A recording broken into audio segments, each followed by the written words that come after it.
simbol kemajuan terhadap perlindungan asasi manusia. Kalau kita mengacu kepada hukum acara pidana yang berlaku sebelum Undang-Undang 881 sebelum KUHP kan tidak dikenal lembaga peradilan. Jadi karenanya ketika KUHP diberlakukan Undang-Undang 881 maka ini menjadi simbol tentang perlindungan asasi manusia. Makanya KUHP 881 disebut dengan karya agung bangsa Indonesia di bidang hak asasi manusia. Dan konsepsi tentang pra-peradilan ini ternyata juga tetap dilanjutkan dalam Undang-Undang Nomor 20 Tahun 2025 tentang hak yang baru. Jadi memang pra-peradilan menjadi simbol dari penghormatan dan keadaan terhadap asasi manusia. Sehingga orientasi hukum acara pidana itu terutama adalah untuk memastikan jangan sampai pelaksanaan kewenangan penegak hukum itu melanggar hak asasi manusia, melanggar hak-hak tersangka terdakwa.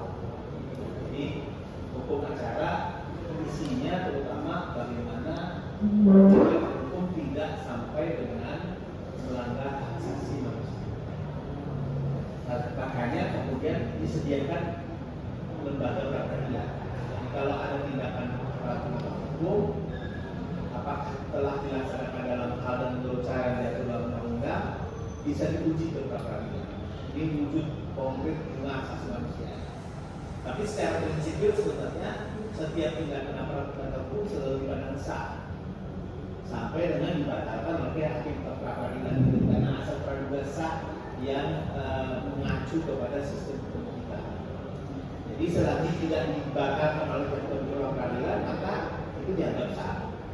Makanya harus dituntut, digugat, dimohonkan oleh pihak-pihak yang merasa dirugikan atas tindakan aparat penegak hukum ke pra-peradilan kalau ternyata tindakannya itu dianggap melanggar hak asasi manusia.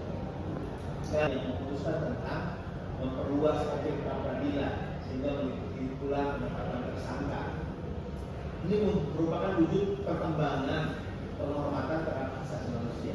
Jadi bukan hanya semula secara eksplisit disebutkan dalam pasal 7 KUHP, tapi ditambah di dalam praktek hukum, termasuk di dalam praktek peradilan, dan dikukuhkan oleh putusan Mahkamah Konstitusi, sehingga pasal 7 KUHP meliputi juga kemudian tentang sah tidaknya penetapan tersangka.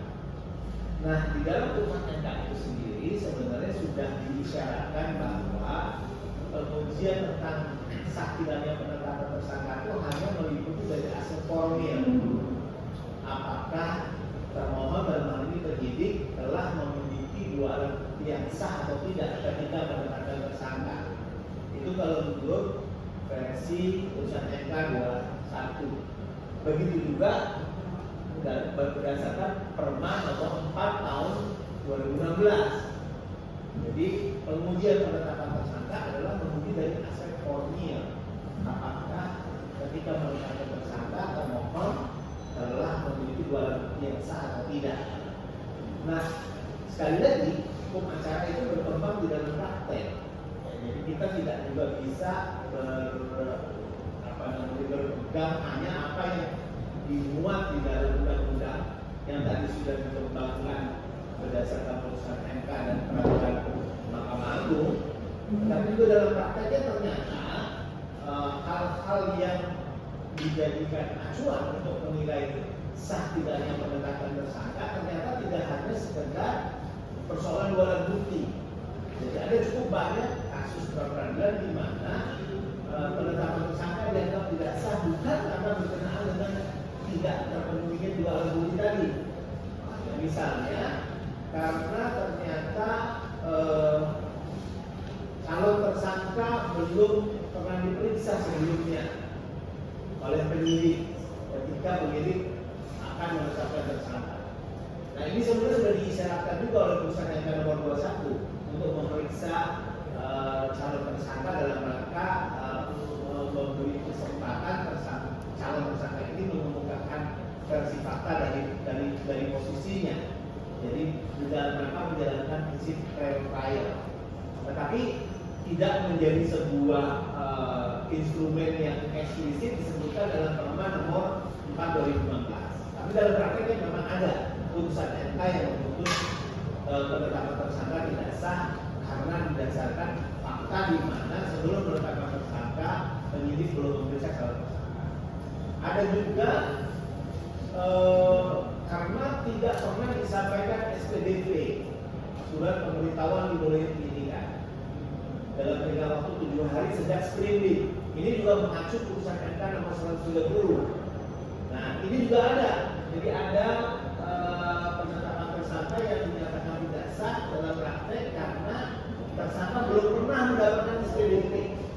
Jadi ini sudah lebih luas daripada putusan MK 21 dan lebih luas dari Perma nomor 4 tahun 2015. Ada juga putusan peradilan menyatakan penetapan tersangka tidak sah karena sebelumnya yang bersangkutan telah dimasukkan dalam daftar pencarian orang, tetapi belum juga diperiksa. Jadi ini juga menjadi bangkai rantai penetapan tersangka dia karena sebelumnya sudah di DPO, tapi dia di DPO sebelumnya belum pernah diperiksa. Ini juga ada putusan peradilan yang kemudian menyatakan bahwa penetapan tersangka menjadi tidak sah karena yang bersangkutan sebelumnya dicantumkan dalam DPO dan tapi tidak pernah diperiksa sebelumnya.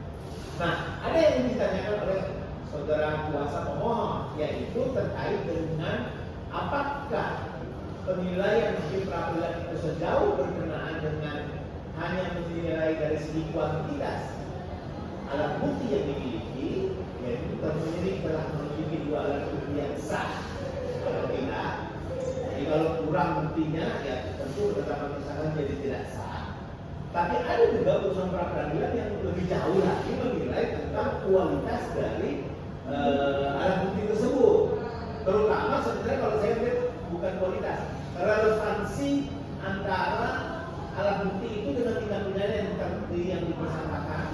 Jadi ada beberapa kasus penetapan tersangka tindak pidana korupsi dinyatakan tidak sah oleh hakim peradilan karena tidak ada alat bukti yang membuktikan telah adanya kerugian keuangan negara. Jadi di situ hakim bukan hanya melihat ada tidaknya alat bukti, tapi juga melihat apakah alat bukti yang ada itu punya relevansi atau tidak dengan tindak pidana yang dipersangkakan. Jadi kalau menurut saya bukan soal kualitas dari alat bukti, tetapi persoalan apakah 2 alat bukti tadi itu mempunyai relevansi atau tidak dengan tindak pidana yang dipersangkakan. Karena bisa saja penyidik merasa telah memiliki sejumlah alat bukti, tetapi ternyata dihubungkan dengan tindak pidana yang dipersangkakan, tidak ada hubungannya.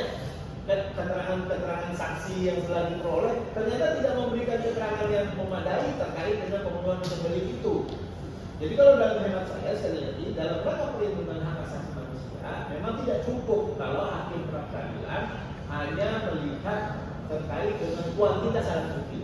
Ada 2 alat bukti berarti sudah sah penetapan tersangka yang cari bukti yang cukup itu. Tetapi juga melihat lebih jauh apakah alat bukti tadi sebenarnya relevan atau tidak dengan tindak pidana yang dipersangkakan. Saya kira